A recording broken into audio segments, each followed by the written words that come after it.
Bismillahirrahmanirrahim. Assalamualaikum warahmatullahi wabarakatuh. Innal hamdalillah nahmaduhu wa nasta'inuhu wa nastaghfiruh wa na'udzu billahi min shururi anfusina wa min sayyiati a'malina. Man yahdihillahu fala mudilla lah wa may yudlil fala hadiyalah. Asyhadu an la ilaha illallah wa asyhadu anna Muhammadan abduhu wa rasuluhu la nabiyya wa la rasula ba'dah. Allahumma salli ala Muhammad wa ala alihi wa ashabihi wa man tabi'ahum bi ihsanin ila yaumiddin. Para hadirin kaum muslimin dan muslimat, semoga Allah Subhanahu wa taala merahmati kita semua. Pertama-tama marilah kita senantiasa memanjatkan puji dan rasa syukur kita kepada Allah Subhanahu wa taala yang telah dan senantiasa memberikan kepada kita berbagai macam banyak sekali kenikmatan. Hingga pada kesempatan di pagi hari ini, di bulan yang mulia ini, atas nikmat dari Allah lah kita masih bisa melaksanakan kewajiban-kewajiban kita. Kita bisa melaksanakan ajaran-ajaran yang telah diajarkan oleh Nabi kita. Kita berharap dan berdoa kepada Allah Subhanahu wa taala, semoga Allah Subhanahu wa taala selalu memberikan kepada kita kemudahan untuk istiqomah, dan Allah Subhanahu wa taala menerima serta mencatat setiap amalan yang kita lakukan sebagai amalun saleh. Dan marilah kita juga memperbanyak bacaan salawat kepada junjungan kita, Nabi kita yang mulia, Nabi Muhammad sallallahu alaihi wasallam. Semoga salawat Allah dan salamnya selalu tersampaikan kepada junjungan kita, Nabi kita yang mulia, Nabi Muhammad sallallahu alaihi wasallam, juga kepada keluarganya, kepada para sahabatnya, dan kepada orang-orang yang selalu setia mengikuti jejak sunnah beliau hingga hari kiamat. Allahumma la sahla illa ma ja'altahu sahla wa anta taj'alul hazana idza syi'ta sahla. Rabbi shrah li sadri wa yassir li amri wahlul 'uqdatam min lisani yafqahu qawli. Rabbana zidna ilman warzuqna fahman. Bapak-bapak dan ibu-ibu serta para hadirin, tidak terasa saat ini kita telah berada di 10 hari terakhir bulan suci Ramadan. Padahal rasa-rasanya baru kemarin ya Pak ya. Saya pun merasa pada saat di jalan tadi, ya Allah, perasaan baru kemarin saya datang ke sini untuk kajian di hari pertama bulan Ramadan. Dalam waktu yang singkat ternyata kita telah memasuki 10 hari terakhir bulan Ramadan. Begitulah kehidupan. Tidak ada yang namanya abadi di kehidupan dunia ini.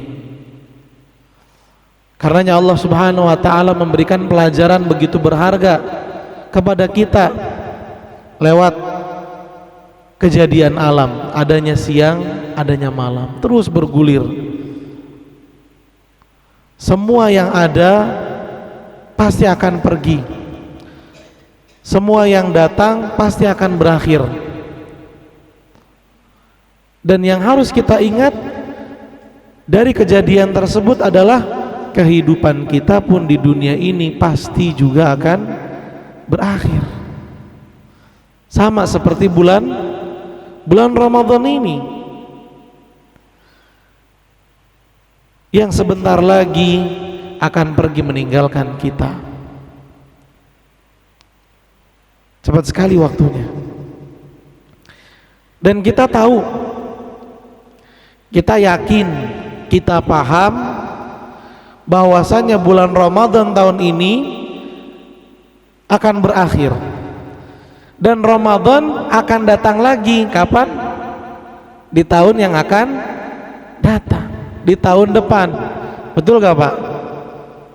Tapi pertanyaannya Ibu, pertanyaannya, Apakah kita yakin kita masih diberikan kesempatan hidup oleh Allah untuk bertemu dengan bulan Ramadan tahun depan? Tahun depan memang ada Ramadan.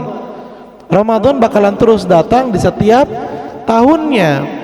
Tapi yang menjadi permasalahannya adalah apakah usia kita masih bisa sampai untuk Ramadan tahun depan?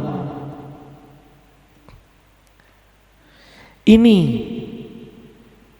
yang harus selalu kita ingat, yang harus selalu kita sadarkan diri kita, supaya kita tidak terlena dengan kehidupan dunia, menganggap diri kita masih lama, menganggap usia kita masih panjang. Padahal kalau kita mau mengamati di sekeliling kita, berapa banyak orang yang telah dijemput oleh ajal kematian usianya masih muda, kondisinya sehat walafiat. Karena memang kematian itu syaratnya bukan sudah tua, sakit-sakitan, tidak. Pernah gak kita melihat di rumah sakit orang yang terbaring sakit parah, kronis, tapi dengan izin Allah hidupnya masih lebih panjang daripada orang yang sakitnya ringan? Karena ajal itu rahasia Allah, Pak. Dan inilah yang diajarkan oleh Nabi Shallallahu Alaihi Wasallam kepada kita, untuk selalu mengingat yang namanya kematian.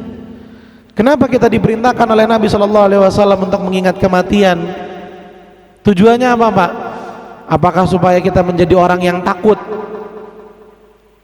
jadi orang yang gak mau ngapa-ngapain? Bukan. Tujuan dari mengingat kematian tidak lain dan tidak bukan agar kita senantiasa bersiap-siap.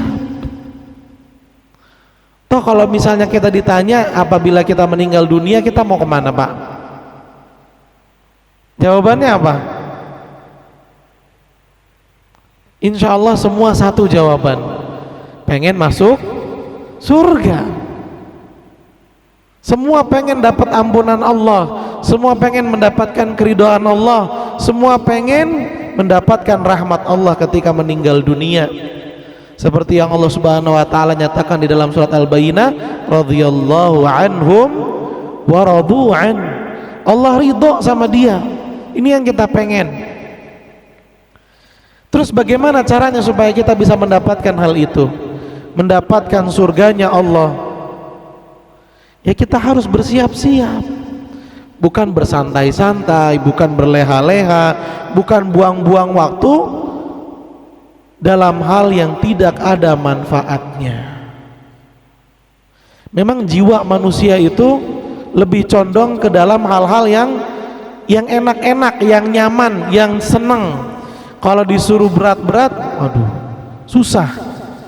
Kecuali bagi orang-orang yang selalu bersungguh-sungguh, maka Allah Subhanahu wa taala akan berikan kemudahan, sebagaimana Allah Subhanahu wa taala nyatakan, walladzina jahadu fina lanahdiyannahum subulana. Dan sesungguhnya orang-orang yang bersungguh-sungguh dalam meniti jalan Allah, awalnya jiwanya merasa berat tapi terus dipaksa, hatinya merasa berat terus dilatih, maka Allah akan berikan kemudahan baginya istiqomah di jalan Allah. Itu pasti, Pak. Kembali lagi kita renungkan, kita sering mendengar nasihat yang menyatakan al jaza'u min jinsil amal. Artinya adalah balasan itu sesuai dengan amal perbuatan. Dan Allah itu adalah zat yang maha adil, maha bijaksana. Gak ada yang namanya sifat zalim pada diri Allah Subhanahu wa taala, gak ada. Allah akan berikan balasan itu sesuai dengan amal perbuatan seorang hamba. Maka siapa yang menanam kebaikan, dia pasti akan menuai manisnya kebaikan. Tapi siapa yang menanam keburukan, Apakah mungkin orang tersebut akan masuk surga? Tentu tidak. Siapa yang menanam keburukan, maka ia pasti akan menuai pahitnya keburukan. Kebenaran itu datangnya dari mana, Pak, Bu? Dari mimpi atau katanya? Yang benar yang mana? Kebenaran itu datangnya dari mana? Al-Quran dan Sunnah. Apakah cukup Al-Quran dan Sunnah saja? Nah, kebenaran itu datangnya dari Al-Quran dan Sunnah yang dipahami sesuai dengan pemahaman salafus soleh. Siapa tuh salafus soleh?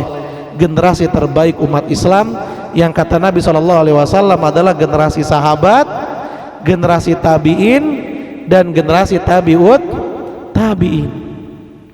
Kenapa, Pak, kok beramal agama Islam, beramal ibadah harus ngikutin mereka? Kan kita juga bisa memahami dengan sendiri, kita juga kan punya akal pikiran, tapi kenapa kita harus mengikuti ajaran yang dilakukan oleh para sahabat?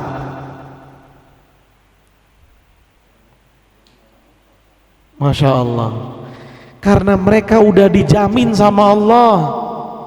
Satu, lewat surat Al-Bayyinah tadi, Allah telah ridho dengan amal ibadahnya para sahabat. Yang kedua, Nabi memberikan rekomendasi bahwa sebaik-baik umat adalah umatnya Nabi Muhammad, generasi pertama, yaitu sahabat ridwanullah alaihim ajma'in. Sekarang, Pak, kan gampang pertanyaannya. Kalau udah jelas di depan kita ini contoh yang baik, ngapain nyari contoh yang lain? Gampangnya tinggal copy paste, udah, nggak usah dimodif, nggak usah dirobah-robah lagi, nggak perlu dimodifikasi lagi, nggak perlu diedit lagi. Kita itu tinggal copy paste, tinggal contoh, ikutin, beres. Bahkan, Pak, ini salah satu contoh bahwa kita betul-betul harus ngikutin amalannya para sahabat, karena mereka itu adalah orang yang paling paham dengan Al-Quran dan hadis. Sebab Al-Quran turun di saat mereka masih hidup, hadis itu muncul mereka masih hidup, dan kalau ada masalah mereka langsung diberikan jawaban oleh Nabi SAW. Kalau mereka keliru langsung dikoreksi sama Nabi SAW.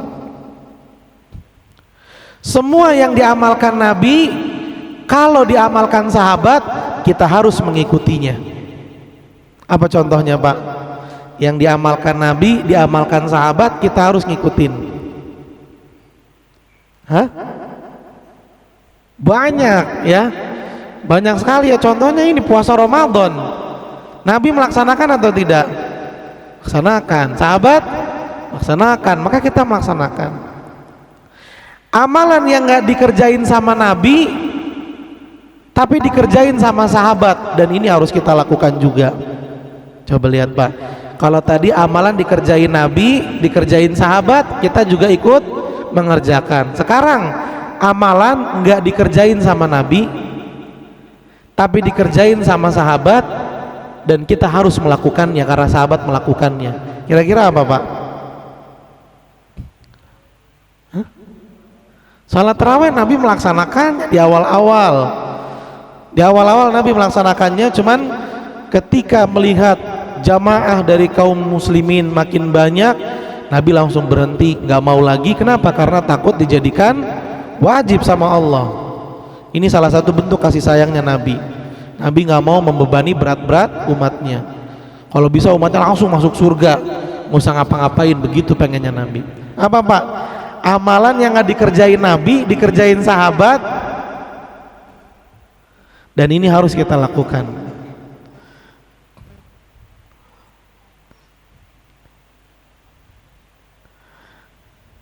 Ya, Masya Allah nih orang-orang yang tawadu, nggak mau sombong. Nggak mau sombong apa nggak mau tahu? Takut salah. Belajar ya wajar salah, Pak. Ya. Taib. Ya. Pada bulan Muharram itu ada puasa sunnah, namanya puasa apa, Pak? Asyura. Puasa 10 tanggal 10 bulan Muharram. Puasa tanggal 10 bulan Muharram. Itu kita disunahkan untuk puasa. Nabi SAW pernah bersabda, seandainya saya masih hidup tahun depan, saya akan puasa juga di tanggal 9-nya. Kata Nabi apa? Kalau saya masih hidup di tahun depan, bukan cuma tanggal 10 Muharram yang saya puasain, tapi tanggal 9-nya juga nggak kesampaian sama Nabi SAW. Tapi diamalin sama sahabat, maka kita juga mengamalkannya. Dan ada amalan yang dikerjain Nabi, nggak dikerjain sahabat, dan kita nggak boleh melakukannya. Amalan dikerjain sama Nabi, Pak, Bu, tapi nggak dikerjain sama sahabat, sehingga kita nggak boleh melaksanakannya. Lu kan Nabi mengerjakannya, ya sahabat nggak ngerjain, maka kita nggak ngerjain juga. Apa, Pak? Ada gak amalan yang dikerjain Nabi kok sahabat nggak ngerjain juga? Oh ya, insya Allah nih jemaahnya nih orang-orang soleh semua, insya Allah. Ibu-ibu mungkin tahu, ibu-ibu. Waduh, itu gawat, Pak, kalau disebut nanti, Pak. Puasa wisol. Apa tuh puasa wisol? Puasa yang nyambung terus. Maghrib tetap nggak buka, lanjut sampai besok, lanjut lagi sampai besok. Dan ini dilakukan oleh Nabi SAW. Tapi Nabi melarang para sahabatnya untuk melakukan hal tersebut. Kalau maghrib ya buka, mau lanjut lagi besok ya mulai dari subuh. Tapi kalau Nabi SAW tidak. Beliau memiliki amalan khusus yang tidak boleh diikuti oleh sahabatnya, karena memang setiap para nabi yang Allah Subhanahu wa taala utus itu punya kekuatan sama kayak 10 orang. Kekuatan yang diberikan oleh Allah Subhanahu wa taala kepada para nabi dan rasul yang Allah utus itu kekuatannya sama seperti 10 orang. Makanya Nabi SAW memiliki kemampuan tersebut. Ada seorang sahabat pernah nanya kepada istrinya Nabi, bagaimana amalan Nabi? Disampaikan, lalu mereka mengatakan, itu mah kecil, saya bakalan puasa terus nggak berhenti-berhenti. Lalu Nabi mendengar hal tersebut, apa kata Nabi? Celaka kalian, saya ini puasa dan saya buka.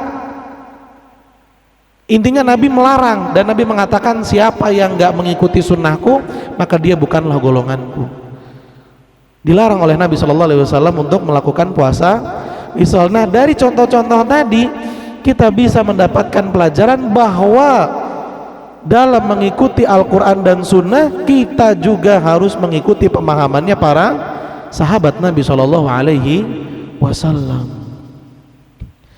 Nah, di antara amalan yang dikerjakan oleh para sahabat Nabi SAW di akhir-akhir bulan Ramadan adalah menunaikan zakat fitrah. Ada yang bilang zakat fitrah, ada yang bilang zakat fitri, sama artinya. Dan ini adalah kewajiban yang harus kita tunaikan di bulan Ramadan. Tidak boleh kita abaikan, tidak boleh kita tinggalkan. Dan ini salah satu bukti bahwasannya ajaran Islam itu mendidik umatnya untuk saling tolong menolong, saling bantu membantu. Tidak menjadi pribadi yang egois, tidak menjadi pribadi yang hanya mementingkan diri sendiri. Makanya Nabi SAW pernah menyatakan umat Islam itu seperti sebuah bangunan, seperti satu tubuh. Kalau yang salah satunya sakit, semuanya ikut-ikutan merasa sakit. Artinya apa? Kepeduliannya begitu tinggi. Nah, salah satu ajaran yang mendidik kita untuk menjadi orang yang peduli dengan sesama adalah dengan menunaikan zakat fitrah. Arti dari zakat fitrah ini diambil dari dua kata. Yang pertama zakat. Zakat itu artinya mensucikan, membersihkan, menghilangkan. Memang apa Pak yang dibersihkan dengan zakat itu? Yang dibersihkan adalah akhlak-akhlak yang tidak baik. Dengan orang mengeluarkan zakat, maka akhlak yang buruk akan bersih dari dirinya. Salah satunya adalah akhlak bakhil, akhlak pelit. Ya betul, pengennya diri sendiri aja yang menikmati, orang lain sebodoh amat, kalau bahasa orang Jawa, orang Betawi. Iya. Ya. Nah ini dia yang akan dibersihkan oleh zakat, yaitu akhlak yang buruk. Salah satunya adalah sikap pelit, bakhil. Sedangkan fitrah atau fitri itu artinya berbuka, karena memang zakat fitri ini dilaksanakan ketika kita selesai dari berpuasa, dimana di hari lebaran kita kan udah nggak puasa lagi. Pada saat itu kita menunaikan zakat ini. Zakat fitrah ini sebagaimana diriwayatkan oleh Ibnu Umar radhiyallahu anhuma, beliau berkata Rasulullah sallallahu alaihi wasallam mewajibkan zakat fitrah dengan satu sok kurma atau satu sok gandum bagi setiap muslim yang merdeka maupun budak, laki-laki maupun perempuan, anak kecil maupun dewasa. Zakat tersebut diperintahkan untuk dikeluarkan sebelum orang-orang keluar melaksanakan salat Id. Nabi mewajibkan. Artinya hukum zakat fitrah ini adalah wajib. Wajib itu apa Pak? Kalau dikerjakan dapat, kalau ditinggalkan dosa. Kalau dikerjakan dapat pahala, kalau ditinggalkan berdosa. Inilah arti dari kata wajib. Dan hukum zakat fitrah itu adalah wajib. Siapa orang yang wajib menunaikannya? Tadi Nabi SAW mengatakan setiap orang muslim, laki-laki dan juga perempuan, anak kecil dan orang dewasa, orang yang berstatus merdeka dan hamba sahaya atau budak. Ini adalah orang-orang yang diwajibkan untuk menunaikan ibadah zakat fitrah. Nah dari hadis tadi, maka para ulama menyimpulkan ada 3 syarat wajib zakat fitrah. Siapa yang pada dirinya terdapat 3 syarat ini, maka dia harus menunaikan zakat fitrahnya. Ada 3. Yang pertama adalah mukallaf, orang yang sudah menanggung kewajiban untuk menunaikan ajaran Islam. Siapa mereka orang yang sudah menanggung kewajiban Islam? Yang pertama adalah muslim, yang kedua dewasa, dan yang ketiga berakal sehat. Siapa yang muslim, dewasa, berakal sehat, maka dia disebut sebagai mukallaf. Kemudian yang kedua, dia masih hidup pada saat tenggelamnya matahari di hari terakhir Ramadan. Nah, kita kan kurang lebih nanti lebaran hari Senin atau hari Selasa pekan depan. Maka kalau misalnya dianggap hari Senin lebaran, di hari Minggu seperti hari sekarang, pada saat tenggelam matahari yaitu azan maghrib, siapa yang masih hidup pada waktu itu maka dia menanggung kewajiban zakat fitrah. Siapa yang masih hidup di saat tenggelamnya matahari di hari terakhir bulan Ramadan, maka dia menanggung kewajiban zakat fitrah. Dan yang ketiga, punya kelebihan harta yang dibutuhkan untuk memenuhi kebutuhan dia sendiri dan kebutuhan orang-orang yang ditanggung nafkahnya. Bahasa mudahnya punya kelebihan harta. Ada 3 tadi Pak. Jadi yang pertama apa? Apa Pak?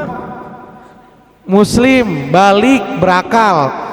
disingkat jadi mukallaf. Masya Allah nih ibu-ibu semangat banget nih ya. Yang kedua tadi saking khusyuknya lupa. Yang kedua, masih hidup di saat sudah tenggelamnya matahari di hari terakhir bulan Ramadan. Yang ketiga, punya kelebihan harta. Nah ini kudu diinget-inget. Kalau perlu nanti diupdate status nih. Oh status nih. Boleh gak update status tentang ilmu? Boleh. Sekarang itu media elektronik jangan cuma dilakukan untuk hal-hal yang berbau duniawi saja, harus kita gunakan untuk hal-hal yang bisa mendatangkan pahala. Update nanti ada orang baca paham dengan status kita dapat pahala nantinya. Baik. Nah dari ketentuan tadi Bapak dan Ibu bahwasanya zakat fitrah itu ditanggung oleh semua umat Islam.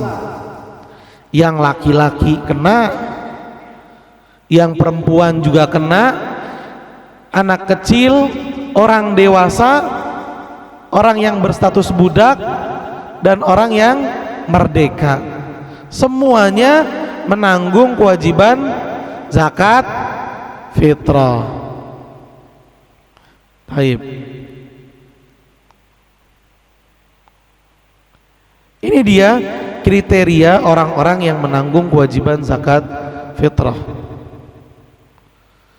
Siapa yang mendapati dirinya terpenuhi padanya hal tersebut, maka dia harus menanggung kewajiban zakat fitrah. Kemudian hikmah disyariatkannya zakat fitrah ini penting Pak. Kenapa sih kita harus mengetahui hikmah dari suatu ibadah? Karena ini termasuk motivasi buat kita. Salah satu agar kita bisa selalu semangat dalam beribadah, kunci tips supaya kita selalu bersemangat untuk beribadah adalah dengan mengetahui hikmah dari ibadah tersebut. Kalau kita tahu apa keutamaan dari suatu ibadah, kita akan semangat untuk melaksanakannya. Nah, ini contoh nih Pak dan Ibu. Dalam bersedekah kita boleh memberikan kepada siapa saja di antara orang-orang yang membutuhkan. Tapi ada satu jenis orang yang kalau kita kasih sedekah kita ke dia langsung dapat 3 pahala Pak. Gak tanggung-tanggung. Ngerjainnya sekali tapi pahalanya langsung 3. Dapat pahala orang yang sholat malam, dapat pahala orang yang puasa, sama dapat pahala orang yang berjihad. Kira-kira sedekahnya ke siapa Pak?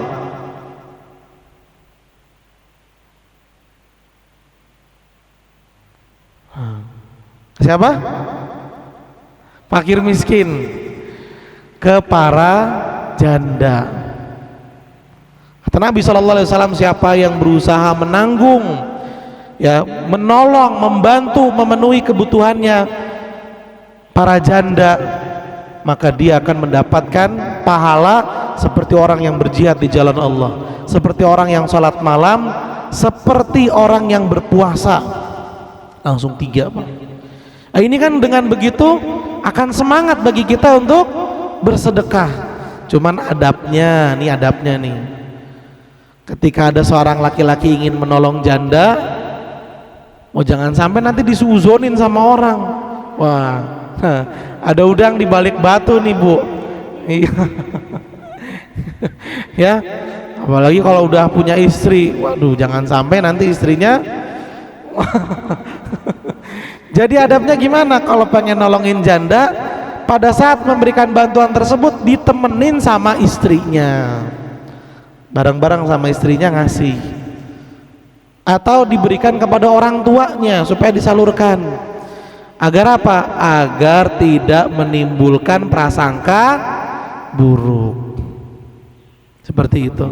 Ini dengan mengetahui keutamaan seperti itu, wah kita makin semangat.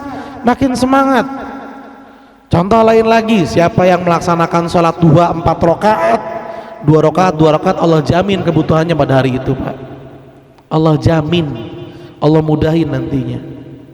Dengan mengetahui keutamaan ibadah, kita akan semakin semangat dalam melaksanakan ibadah tersebut. Nah, apa hikmah dari zakat fitrah? Ada 3 diantaranya. Yang pertama, seperti yang kita sebutkan tadi pada saat menjelaskan pengertian dari zakat, yaitu untuk mensucikan jiwa kita dari akhlak-akhlak yang buruk, dan untuk membersihkan kesalahan-kesalahan yang dilakukan oleh orang-orang berpuasa pada saat dia berpuasa, dari berkata-kata yang kurang baik, ya, dari tindakan-tindakan yang tidak baik. Namanya manusia kadang ada khilafnya, karena Nabi SAW juga mengatakan kullu bani adam khata', setiap manusia pasti berbuat salah. Nah, kesalahan-kesalahan tersebut ya digangguin nih.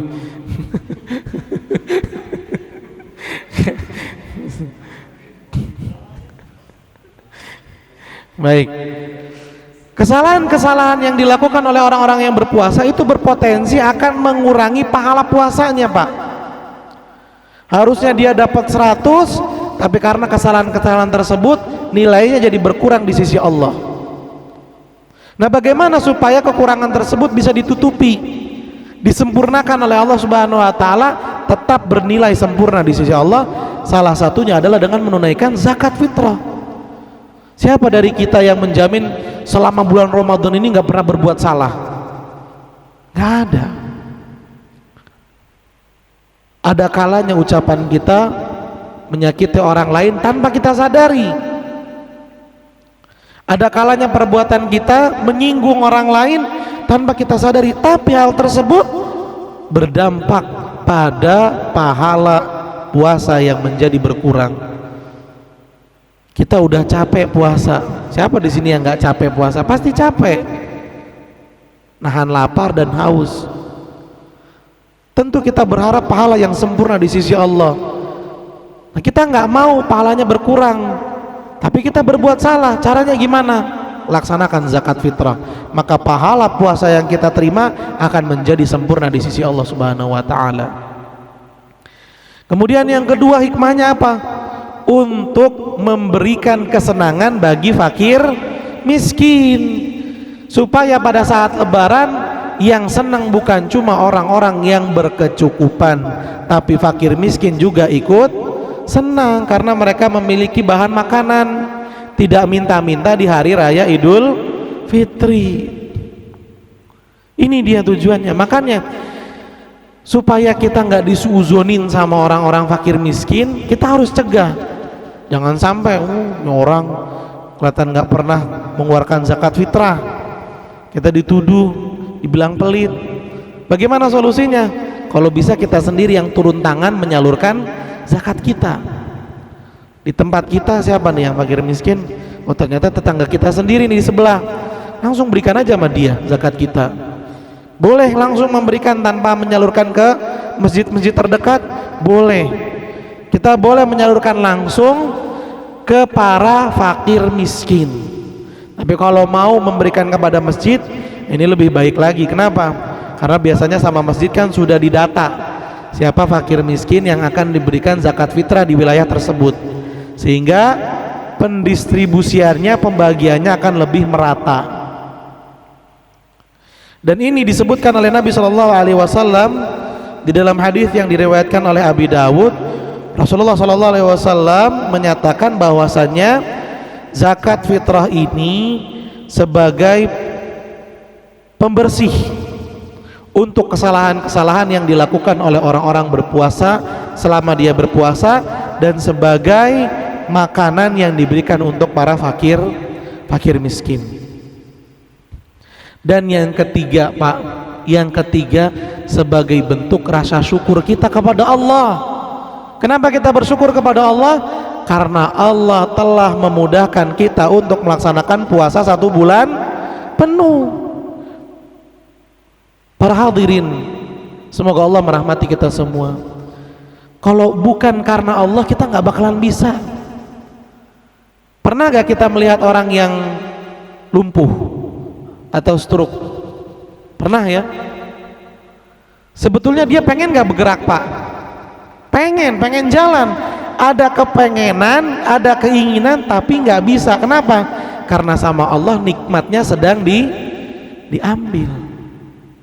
Artinya kita ngegerakin badan ini itu bukan karena kitanya yang mampu, bukan karena kita punya kekuatan, tapi sejatinya itu nikmat dari Allah. Kita bisa puasa, kita bisa baca Quran, kita bisa sholat taraweh, semata-mata semua itu karena nikmat dari Allah. Maka kita harus bersyukur, dan dengan bersyukur tersebut kita akan semakin mendapatkan pahala yang berlipat ganda. Ini sebagai bentuk rasa syukur kita kepada Allah. Jadi ketika kita mengeluarkan zakat fitrah, secara otomatis kita menyatakan syukur kepada Allah Subhanahu wa taala. Ada 3 tadi Pak. Coba siapa yang bisa nyebutin? Yang pertama apa Pak?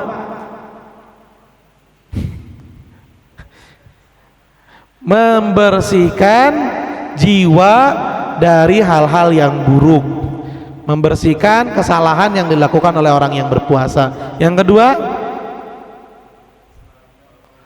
untuk memberikan kesenangan buat orang-orang fakir miskin. Yang ketiga, tanda syukur kita kepada Allah Subhanahu wa taala. Kemudian poin berikutnya adalah, kapan sih waktu kita diwajibkan untuk mengeluarkan zakat fitrah?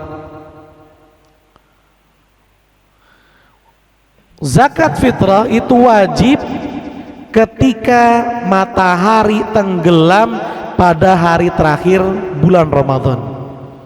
Pada saat itu kita wajib, ini waktu wajib mengeluarkan zakat fitrah. Ada 3 nih Pak waktu yang terkait dengan mengeluarkan zakat fitrah.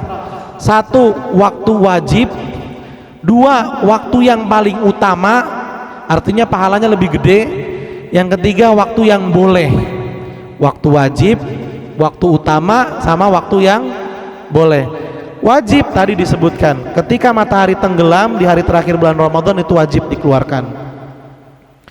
Yang paling utama ketika matahari terbit di hari raya Idul Fitri sampai sebelum sholat Id. Siapa yang mengeluarkan pada saat itu lebih utama.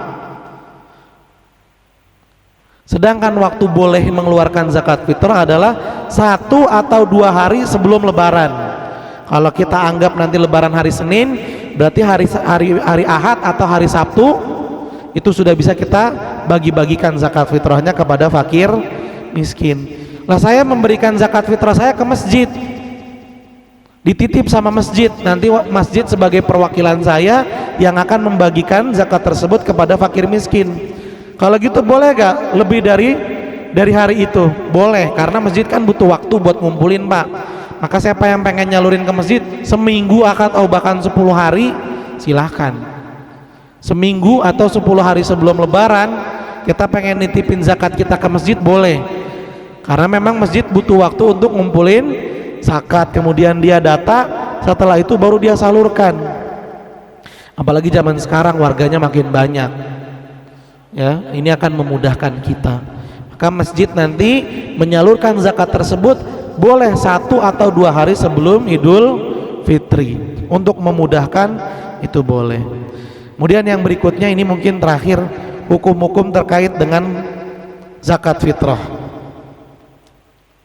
Yang pertama Pak, siapa yang masih hidup sampai terbenam matahari di hari terakhir bulan Ramadan, maka dia wajib menunaikan zakat fitrah.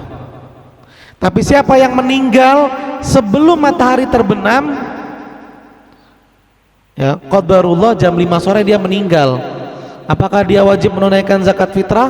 Dikeluarkan oleh ahli warisnya, keluarganya? Tidak.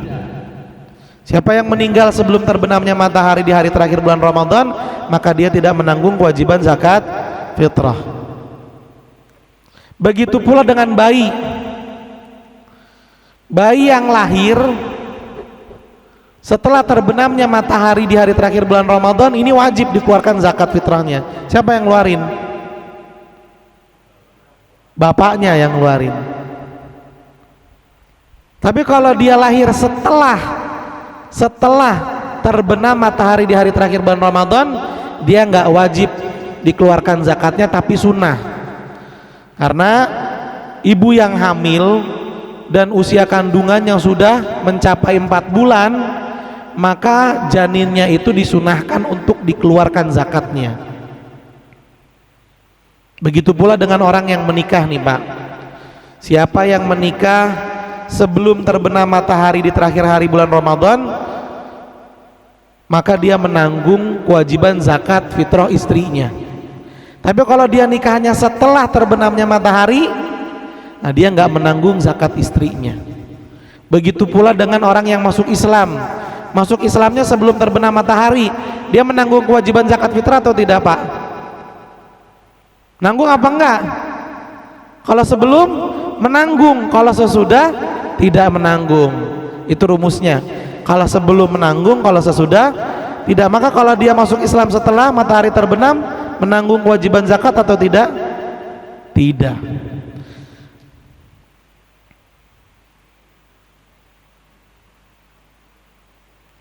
Kemudian laki-laki dewasa yang memenuhi 3 syarat wajib zakat tadi, maka dia harus mengeluarkan zakat fitrah untuk dirinya dan untuk orang-orang yang dia tanggung nafkahnya. Siapa aja sih Pak yang boleh kita keluarin zakatnya, yang kita harus keluarkan zakatnya? Selain diri kita sendiri siapa? Yang pertama diri kita nih, ya kan, yang kita keluarin. Yang kedua istri kita dulu. Yang kedua istri. Yang ketiga anak. Yang keempat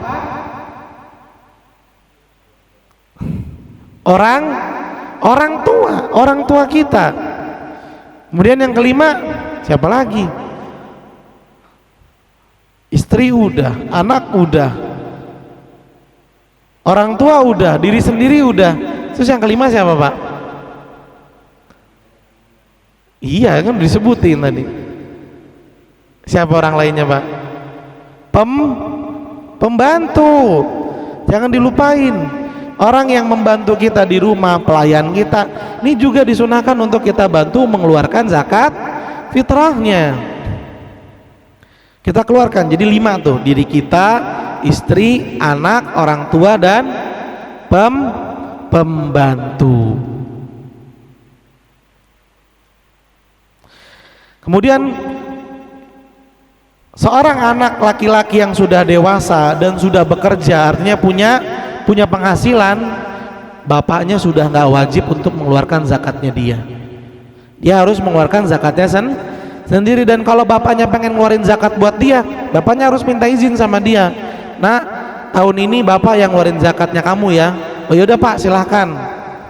Harus minta izin. Begitu pula kalau kita ingin mengeluarkan zakat buat kerabat kita, saudara kita harus minta izin dulu sama dia. Akhi, zakat antum tahun ini anak yang nanggung ya. Oh ini Masya Allah Pak. Ya, Islam itu mengajarkan kita, saya yang membayar, bukan siapa nih yang mau bayarin saya, bukan. Ya, tidak seperti itu. Siapa yang menolong orang, Allah akan tolong dia. Siapa yang membantu seseorang dalam memenuhi kebutuhannya, Allah akan lapangkan bagi dirinya.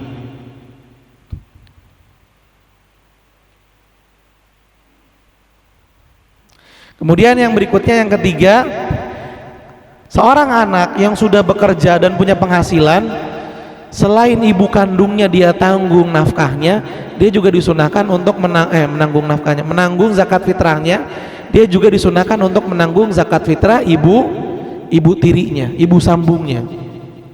Nah, ini pertanyaan sekarang nih. Kalau seorang bapak, anaknya yang laki-laki nikah sama perempuan, berarti mantu perempuan, bapak tersebut wajib gak ngeluarin zakat mantu perempuannya? Hah? Tidak. Kenapa Pak? Anaknya aja nggak ditanggung, apalagi mantu perempuannya. Mantu perempuan itu nggak wajib ditanggung oleh seorang bapak mertua, ya, seperti itu. Nah sekarang gini Pak, pertanyaannya, kita kan nanggung nih beberapa orang dalam keluarga kita.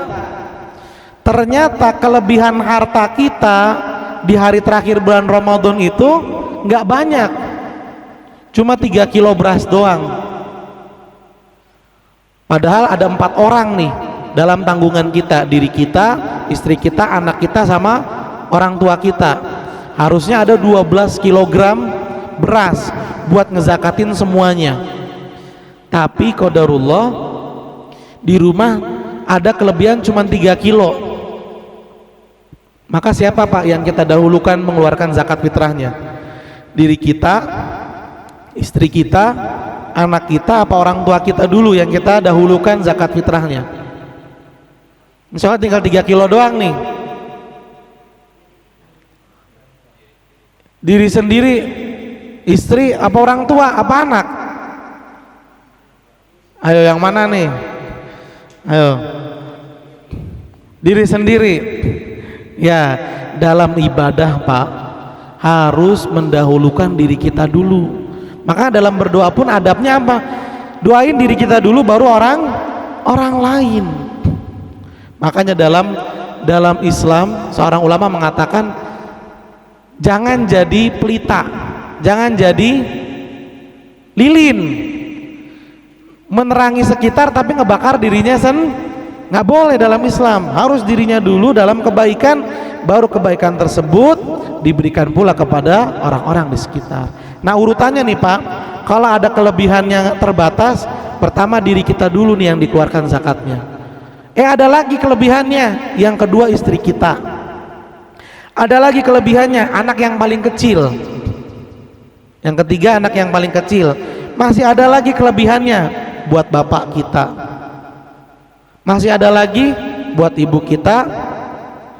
Masih ada lagi baru buat anak yang paling besar. Jadi urutannya apa? Diri kita, istri, anak paling kecil, bapak, ibu, baru anak yang paling besar. Anak yang paling besar juga kita tanggung ya. Iya, apalagi dia masih belum dapat kerjaan, kita tanggung. Nah siapa yang punya kelebihan harta itu cuman buat dirinya sendiri, tapi dia malah mengeluarkan buat bapaknya. Udahlah, diri saya masih gampang lah, tahun depan juga masih bisa zakat fitrah. Kalau orang tua kan nggak tahu umurnya sampai kapan. Udah saya keluarin zakat ini buat bapak saya dulu. Boleh apa enggak Pak? Tidak sah hukumnya. Hukumnya menjadi tidak sah. Sekarang ada kondisi di mana seorang istri kaya, suaminya tidak. Apakah istri tersebut wajib mengeluarkan zakat fitrah untuk dirinya sendiri? Suaminya kan nggak mampu, tapi dia mampu. Wajib apa tidak istri mengeluarkan zakat fitrahnya sendiri? Tidak. Jawabannya tidak, karena sejatinya hukum asal zakat fitrahnya istri ditanggung sama suami nanti yang nanggung. Tapi apa? Ya ini yang namanya harus saling tolong menolong. Jangan punya suami punya istri bukan punya suami. Jangan gini, nanti rumah tangganya nggak harmonis. Kalau suaminya kekurangan, bantuin. Baik, kemudian yang berikutnya, berapa banyak sih yang dikeluarkan? Nah, hampir habis ya Pak. Yang dikeluarkan adalah satu sok. Satu sok itu 4 mud. 4 mud tuh begini Pak. Nah ada ulama di Madinah, kalau dia mengeluarkan zakat, dia langsung pakai ginian, nggak tahu berapa liter, berapa kilo, pokoknya diambil 1, 2, 3, 4. Nah udah itu satu sok namanya. Kalau disamain dengan kilogram, makanya jadi berubah, jadi banyak perbedaan pendapat ulama. Satu sok itu adalah takaran volume banyak. Kalau dikonversikan ke kilogram, ukurannya jadi ukuran berat, bukan ukuran banyak. Makanya ada yang bilang ada yang bilang 2,5 kilo, ada yang bilang 2,8. Nah yang paling aman berapa Pak? Paling aman berapa? 2,5 apa 2,8? Yang paling aman 3 kilo. Jawabannya bukan 2,5, bukan 2,8, tapi 3 kilo. Karena dalam sodakoh semakin banyak semakin baik. Yang jadi masalah kalau dikurangin, ini yang jadi permasalahan. Jadi yang harus kita keluarkan adalah 3 kilogram dari makanan pokok, bukan uang. Nggak boleh mengeluarkan zakat fitrah bentuknya uang. Ada 3 pendapat ulama. Yang pertama, mayoritas ulama bilang nggak sah zakatnya kalau yang dikeluarin uang, harus pakai makanan pokok. Yang kedua, Hanafiyah bilang boleh mengeluarkan zakat fitrah dengan uang. Yang ketiga adalah pendapat seorang ulama, Ibnu Taimiyah, bilang boleh tapi kalau kondisinya darurat. Misalnya semua orang fakir miskin udah punya beras dan yang dia butuhin sekarang lauk. Nah buat beli lauk butuh uang, baru dikasih uang. Tapi dari 3 pendapat tersebut yang paling aman pendapat mayoritas ulama, bayarnya pakai beras. Ini kalau kita nyalurin zakatnya langsung ke fakir miskin, harus pakai beras. Tapi kalau kita ke masjid boleh pakai uang. Kenapa? Nanti sama masjid uangnya ditukar jadi beras, baru disalurkan lagi ke fakir miskin. Nah ini juga perlu diperhatikan oleh panitia masjid. Jangan yang nerima uang disalurkannya juga jadi uang, nggak boleh. Ini nggak sah. Nerimanya uang kemudian dirubah menjadi beras. Dan akadnya jangan akad jual beli Pak. Kalau memang akadnya jual beli, jadi ini masjid punya beras banyak nih, jadi toko beras masjidnya, kemudian datang dijual berasnya, siapa yang mau zakat? Kalau memang akadnya jual beli jangan di dalam masjid, di teras ya, karena jadinya jual beli. Lebih aman akadnya akad perwakilan. Jadi ada orang datang, Pak ini saya wakilkan uang saya buat zakat fitrah, tolong dijadikan beras untuk disalurkan ke fakir miskin. Kemudian siapa yang berhak untuk mendapatkan zakat fitrah? Mustahik zakat fitrah cuma 2. Kalau yang 8 itu ya, ada yang fisabilillah, ada yang orang terlilit hutang, itu zakat mal. Ini zakat fitrah beda. Zakat fitrah itu mustahiknya cuma 2, fakir sama miskin. Memang fakir miskin beda apa dalam bahasa Arab? Kalau bahasa Indonesia malah jadi satu. Fakir miskin, kalau miskin itu orang punya penghasilan, dia ada kerjaan, tapi penghasilannya nggak bisa memenuhi kebutuhan dia, Nah fakir lebih parah kondisinya daripada orang miskin. Nah sekarang Pak, kalau ada orang miskin tapi bisa nyicil motor, gimana Pak? Dikasih apa enggak? Oh ini orang miskin nih, separoh keenakan. Waduh gawat nih, ibunya ngegas nih. Keenakan ya Bu. Tapi bisa nggak dibilang miskin? Nggak bisa. Masa miskin zakat dia bisa ngeridit motor? Nah itu berarti berpura-pura miskin ya, berpura-pura. Nah ini juga nih Pak, ini peringatan agar kita menjauhi yang namanya rokok. Kenapa memang dengan rokok? Orang yang rokok itu kan berarti dia berani buang-buang duit. Nah, orang yang seperti ini nggak berhak untuk dapat zakat. Ya. Kenapa Pak?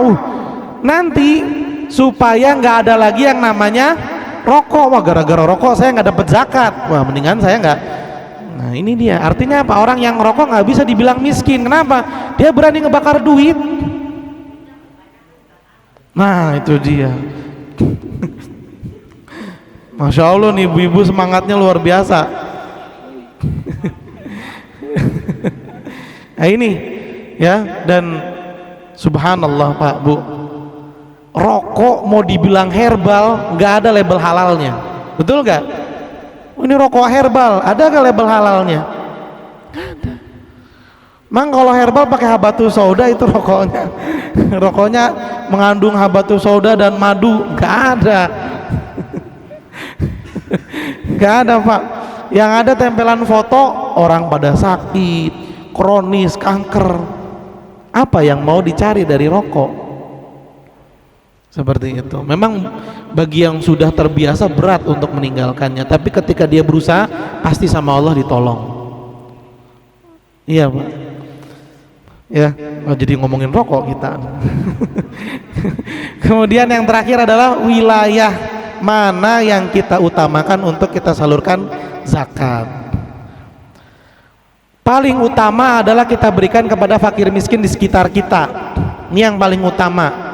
Tapi kalau di sekitar kita ini orangnya udah pada orang kaya raya, maka boleh kita salurkan ke wilayah luar. Atau mungkin wilayah luar lebih membutuhkan. Ya, di sana kena musibah atau kekeringan, sedangkan kita alhamdulillah sehat walafiat, aman sentosa. Nah ini boleh, tapi hukum asalnya harus diutamakan ke wilayah sekitar kita. Dan yang paling utama kita berikan kepada sanak saudara kita yang bukan kita tanggung nafkahnya, ya, yang bukan kita tanggung nafkahnya. Misalnya saudara kita ya yang tinggalnya beda agangan, dia fakir miskin, kita kasih sama dia double pahalanya Pak. 1 pahala zakat fitrah, 2 pahala silaturahmi. Baik, ini dia mungkin yang bisa kita bahas pada kesempatan di pagi hari ini. Mohon maaf agak panjang waktunya, tapi mudah-mudahan bisa mendatangkan ilmu bermanfaat buat kita semua. Ada pertanyaan mungkin terakhir satu aja? Boleh gak ngerokok?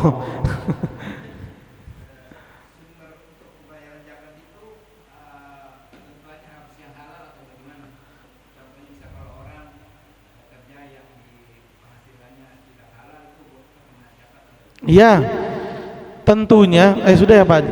Soalnya udah Pak. Oh udah, ya maaf. Makasih banyak untuk jawab pertanyaannya. Apakah berzakat itu harus dari sumber yang halal? Jawabannya iya. Jawabannya iya, harus dari yang halal, karena ibadah itu harus dari sesuatu yang baik. Allah mengatakan innallaha thayyibun la yaqbalu illa thayyiba. Allah tuh baik, Allah nggak akan nerima yang buruk. Yang jelek-jelek nggak bakalan Allah terima. Tapi bagaimana kalau misalnya dia kerja di tempat yang tidak baik? Tetap dia menanggung Pak, dia tetap menanggung zakat fitrah, dan dia harus cari penghasilan yang baik, harus tinggalkan. Ya kalau memang dia tahu, dia harus tinggalkan. Allah nggak pernah membebani hambanya di luar batas kemampuannya. Jadi nggak ada istilah saya cuma bisa beginian, itu bohong. Saya cuma bisa kerja yang seperti ini, itu bohong Pak. Ya, dianya aja yang nggak mau mencari hal yang lebih halal, harus bisa. Dan Allah menjamin barang siapa meninggalkan sesuatu karena Allah, Allah akan ganti dengan yang lebih baik. Dan ini kejadiannya banyak sekali Pak. Nah, kalau misalnya waktunya panjang saya cerita nih, tapi karena waktunya udah habis, mungkin nanti di lain waktu yang akan datang. Apa? Iya, nanti lagi ya Bu ya. Ya, siap Bu, siap. Baik. Ya, terima kasih banyak Bapak dan Ibu untuk perhatiannya. Semoga apa yang kita bahas ini diridhoi oleh Allah Subhanahu wa taala, dan saya mohon maaf apabila ada kekurangan dan kesalahan. Mari kita akhiri dengan membaca doa kafaratul majlis. Subhanakallahumma wa bihamdika asyhadu an la ilaha illa anta astaghfiruka wa atubu ilaik. Ilahi taufiqi wal hidayah. Assalamualaikum warahmatullahi wabarakatuh.